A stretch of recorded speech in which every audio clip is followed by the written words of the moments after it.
नमस्कार, जोहार साथियों। आप सभी जानते हैं आदिवासी की संस्कृति, सभ्यता, वेशभूषा, रहन-सहन और कार्यकाल सभी जाति धर्म से अलग है।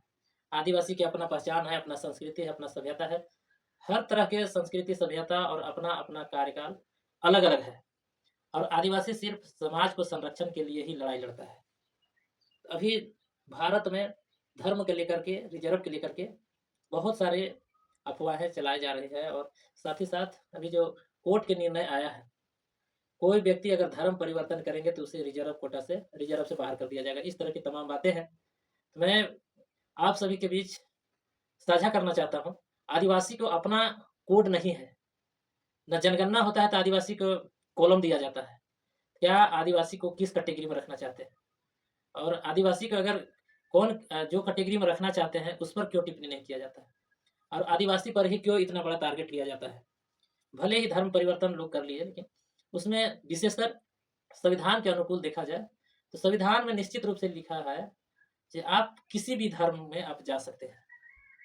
संविधान ने स्पष्ट करा है कि किसी भी धर्म को आप मान सकते हैं। लेकिन अच्छी बात है, सुप्रीम कोर्ट द्वारा विदेशी धर्मों को रोकने के जो एक निर्णय लाए हैं, मैं उन सुप्रीम कोर्ट को सम्मान करता हूँ और मैं ही यही आप सभी के बीच विचार साझा करने का प्रयास कर रहा हूँ। आदिवासी का अपना कोड नहीं है, सभी धर्मों के कोड है, लेकिन आदिवासी किसके साथ रहे और रहे तो कौन आधार पर, किस कैटेगरी में रहे? या हिंदू में रहे, बौद्ध में रहे, जैन में रहे, सिख के साथ रहे, ईसाई के साथ रहे। ईसाई तो खैर विदेशी धर्म है जो साबित करके रखे। आप ये स्पष्ट करें कि आदिवासी के लिए अपना क्या कॉलम होगा और आदिवासी किसके साथ रहेंगे? आदिवासी क्या अपने सभ्यता को गंवाते जाएँगे, संस्कृति को गंवाते जाएँगे, अपना जो धरोहर है उसे बर्बाद करते जाएँगे? इस तरह की तमाम बातें हैं साथियों। मैं आप सभी को स्पष्ट करना चाहता हूँ, आदिवासी के अगुवन जिसे हम लोग आदिवासी के परम गुरु, जो आदिवासी के संस्कृति, सभ्यता, कल्चर को संगठित करते हैं, जो अगुवा लोग हैं, मैं विशेषतर उन लोगों के साथ मैं विचार साझा करने का प्रयास किया है लगातार। जो आदिवासी आखिरकार किस कैटेगरी में रहेगा? यहाँ पर कई तरह की बातें आती हैं। जो आदिवासी हिंदू है, तो आदिवासी कोई धर्म मान सकता है। लेकिन हमने देखा है आदिवासी अपने संस्कृति, अपने सभ्यता, हर एक पहल आदिवासी की अलग व्यवस्था है, रीति-विधि भी अलग है, जो कि आदिवासी को संविधान में भी 5वीं अनुसूची के तहत पूरा दर्शाया गया है। संविधान पढ़ने की ज़रूरत है, जानने की ज़रूरत है। आदिवासियों के लिए जब अपना कॉलम नहीं है, तो क्या आदिवासी जनगणना में अपना जनसंख्या दिखा सकते हैं? कैसे आखिर प्रूफ करेंगे कि कितना आदिवासी है? आदिवासी बहुत ऐसे आदिवासी हैं जो धर्म से कन्वर्ट हो गए हैं और ये दिखा रहा है पूर्ण रूप से। अगर आदिवासी हिंदू मानते हैं, तो क्या हम सभी को जनगणना में आदिवासी के कॉलम में दिखाया जाएगा? भले ही धर्म हम हिंदू मानते हैं, लेकिन मैं आदिवासी हूँ, तो आदिवासी के लिए क्या कॉलम मिलेगा?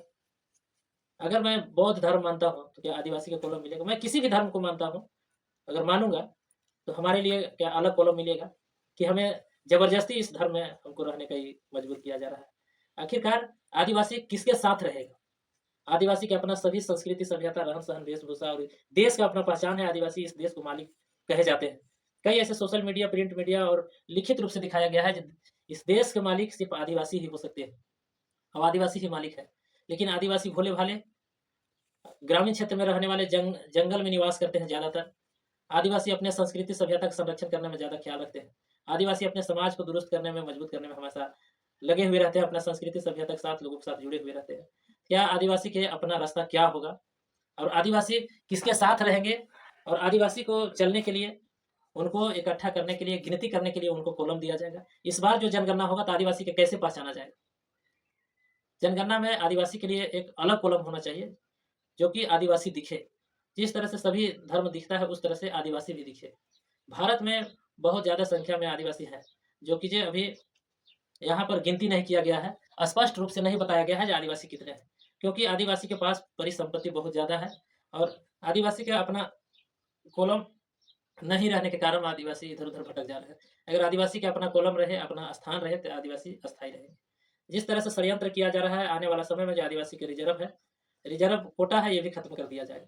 कुछ लोगों का कहना है जो रिज़र्व से आदिवासी को नुकसान हो रहा है, आगे नहीं बढ़ पा रहे हैं। वैसी कोई बात नहीं है, अगर रिज़र्व नहीं होता तो आदिवासी की ज़मीन नहीं बचता। आज आदिवासी दर-दर के ठोकर खाते हैं, भटकते रहते हैं। अब आदिवासी का संरक्षण करने के लिए अपना अ, थाना नहीं होता, तो अमीर लोग आज आदिवासी को दबा करके रखते हैं। कहीं न कहीं आदिवासी का जो आरक्षण है, साथ ही साथ जो संविधान में प्रावधान दिया गया है, उस प्रावधान के तहत आदिवासी को अपना जनगणना के लिए अपना कॉलम दिया जाए, ताकि आदिवासी पता चल सके कि झारखंड में कितना है, अन्य राज्य में कितने हैं, पूरे भारत में कितने आदिवासी हैं।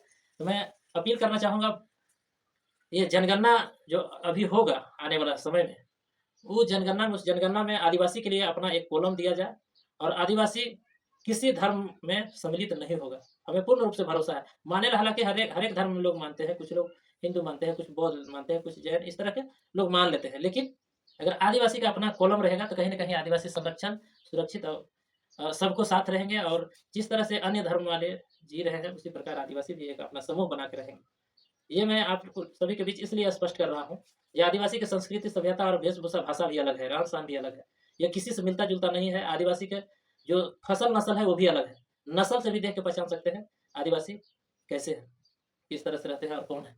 तो मैं तमाम जिला प्रशासन और ये सरकार से मैं अपील करना चाहूँगा कि आदिवासी के लिए जनगणना में गिनती करने के लिए आदिवासी को स्पष्ट एक कॉलम दिया जाए, ताकि आदिवासी अपना गिनती करा सके और अपना भी संख्या के बारे में जान सके। हालाँकि झारखंड में 32 जनजाति निवास करते हैं, 32 जनजाति में सब आपस में एक-दूसरे से मतभेद है। अगर कॉलम में आदिवासी की जनगणना के लिए अगर निश्चित रूप से एक मार्ग आ जाएगा, तो सभी आदिवासी एक साथ रहेंगे और दिखेंगे। तमाम इस क्षेत्र के सामाजिक कार्यकर्ता, मैं खासकर आदिवासी के अगुवा से मैं आग्रह करना चाहूँगा, आदिवासी कॉलम के लिए आप जल्द माँग करें, और आदिवासी को जो अभी जनगणना होने वाला है ऊपर में, इस जनगणना में आदिवासी के लिए अपना कॉलम हो, ताकि आदिवासी भी अपना गिनती दर्ज करा सके, आदिवासी भी अपना संस्कृति, सभ्यता और लोगों के साथ जुड़ करके रह सके। ये धर्म तो बाद की बात है, लेकिन हम सभी आदिवासियों को एक साथ रहने में सहूलियत होगा।